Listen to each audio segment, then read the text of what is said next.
Chapter 14. At this time, Amraphel, king of Shinar, Arioch, king of Elasar, Chedorlaomer, king of Elam, and Tidal, king of Goyim, went to war against Bera, king of Sodom, Birsha, king of Gomorrah, Shinab, king of Admah, Shemeber, king of Zeboim, and the king of Bela, that is Zoar. All these latter kings joined forces in the valley of Siddim, the Salt Sea. For 12 years they had been subject to Chedorlaomer, but in the 13th year they rebelled.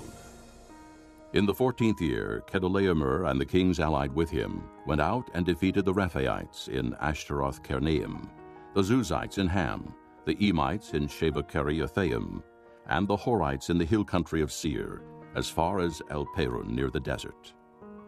Then they turned back and went to En-Mishpat, that is Kadesh, and they conquered the whole territory of the Amalekites, as well as the Amorites, who were living in Hazazon-Tamar.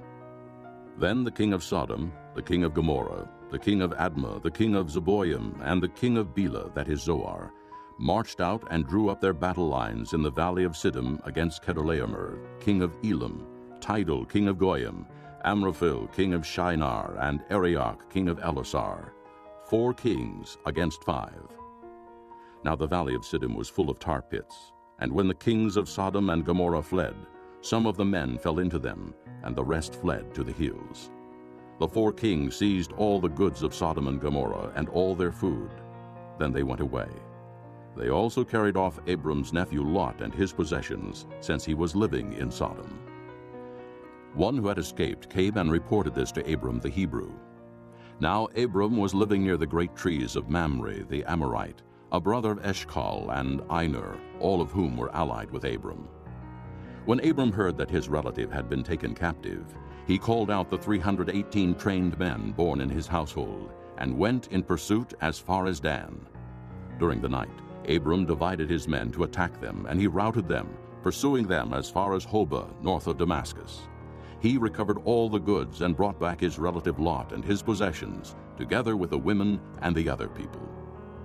After Abram returned from defeating Chedorlaomer and the kings allied with him, the king of Sodom came out to meet him in the valley of Sheva, that is the king's valley. Then Melchizedek, king of Salem, brought out bread and wine. He was priest of God Most High, and he blessed Abram, saying, Blessed be Abram by God Most High, creator of heaven and earth. And blessed be God Most High, who delivered your enemies into your hand. Then Abram gave him 1/10 of everything. The king of Sodom said to Abram, Give me the people, and keep the goods for yourself. But Abram said to the king of Sodom, I have raised my hand to the Lord, God Most High, creator of heaven and earth, and have taken an oath, that I will accept nothing belonging to you, not even a thread or the thong of a sandal, so that you will never be able to say, I made Abram rich. I will accept nothing but what my men have eaten, and the share that belongs to the men who went with me, to Aner, Eshcol, and Mamre. Let them have their share.